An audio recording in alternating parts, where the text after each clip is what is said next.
ত্রাণ দিয়ে এভাবে ফেসবুকে ছবি এবং ভিডিও আপলোড করাকে আমি রীতিমতো ক্রাইম মনে করি। কারণ আপনি আজকে যাকে ত্রাণ দিয়ে ছবি এবং ভিডিও ফেসবুকে আপলোড করতেছেন, একটা সময় হয়তো এই মানুষটা আপনাকে ত্রাণ দেওয়ার যোগ্যতা তার ছিল। আজকে হয়তো সে পরিস্থিতির শিকার, তার ঘরবাড়ি হয়তো পানিতে তলিয়ে গেছে, এই কারণে আপনার থেকে সে খাবার নিচ্ছে। আর আপনি সেই ছবি বা সেই ভিডিও আপনি ফেসবুকে আপলোড করে দিচ্ছেন, তাও আবার এইভাবে 20-25 জন মিলে। এটা ঠিক না, এটা খুবই বাজে দেখা যায়, খুবই খারাপ দেখা যায়। এগুলা করবেন না।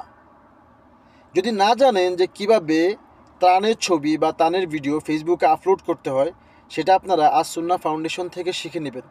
অথবা আমি আপনাদেরকে বলে দিচ্ছি, ত্রাণের ছবিগুলো আপনারা আপলোড করতে পারেন যে আমরা এই ত্রাণগুলা মানুষের জন্য প্রস্তুত করেছি। এগুলা দেখে মানুষ উদ্বুদ্ধ হবে যে না, আমরাও যাব, আমরাও মানুষকে হেল্প করব। কিন্তু আপনারা যেই ছবিগুলো আপলোড করতেছেন একসাথে 20-25 জন মিলে খুব দানশীল প্রমাণ করতেছেন, এটা সুন্দর দেখায় না।